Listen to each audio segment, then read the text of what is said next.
आजकल की जीवन शैली में हर इंसान खुद से असंतुष्ट है।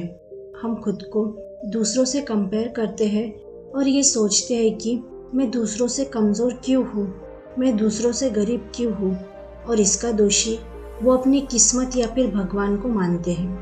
पर आज की कहानी सुनने के बाद आप खुद को संतुष्ट महसूस करेंगे। एक समय की बात है, भगवान गौतम बुद्ध एक गांव में प्रवचन दे रहे थे।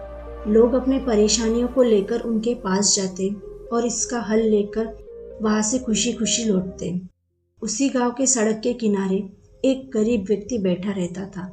महात्मा बुद्ध के उपदेश शिविर में आने जाने वाले लोगों को वो देखा करता था। लोग अपने परेशानियों को लेकर जाते हैं, लेकिन जब वापस आते हैं तो बड़े ही खुश और प्रसन्न दिखाई देते हैं। उस गरीब को लगा क्यों न वो भी अपनी समस्याओं को भगवान के समक्ष रखे।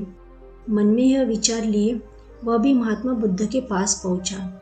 लोग पंक्तिबद्ध खड़े होकर अपनी समस्याओं को बता रहे थे।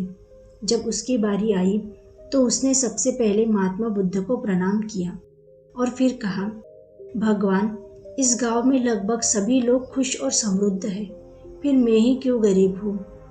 इस पर महात्मा बुद्ध मुस्कुराते हुए कहते हैं, तुम गरीब और निर्धन इसलिए हो क्योंकि तुमने आज तक किसी को कुछ दिया ही नहीं। इस पर वह गरीब व्यक्ति बड़ा आश्चर्यचकित हुआ और बोला, भगवान, मेरे पास भला दूसरों को देने के लिए क्या होगा। मेरा स्वयं का गुजारा बहुत मुश्किल से हो पाता है। लोगों से भीख मांगकर अपना पेट भरता हो। भगवान बुद्ध कुछ देर शांत रहे, फिर बोले, तुम बड़े ही नासमझ हो। औरों के साथ बांटने के लिए ईश्वर ने तुम्हें बहुत कुछ दिया है। मुस्कुराहट दी है जिससे तुम लोगों में आशा का संचार कर सकते हो। मुख दिया है ताकि लोगों से दो मीठे बोल बोल सकते हो, उनकी प्रशंसा कर सकते हो। दो हाथ दिए हैं, लोगों की मदद तुम कर सकते हो। ईश्वर ने जिसको ये चीज़ें दी है वह कभी भी गरीब और निर्धन हो ही नहीं सकता। निर्धनता का विचार आदमी के मन में होता है, यह तो एक भ्रम है, इसे निकाल दो। कभी भी मन में निर्धनता का भाव उत्पन्न न होने दो, गरीबी अपने आप दूर हो जाएगी। भगवान बुद्ध का संदेश सुनकर उस आदमी का चेहरा चमक उठा और उसने इस उपदेश को अपने जीवन में उतारा, जिससे फिर वह कभी भी दुखी नहीं हुआ।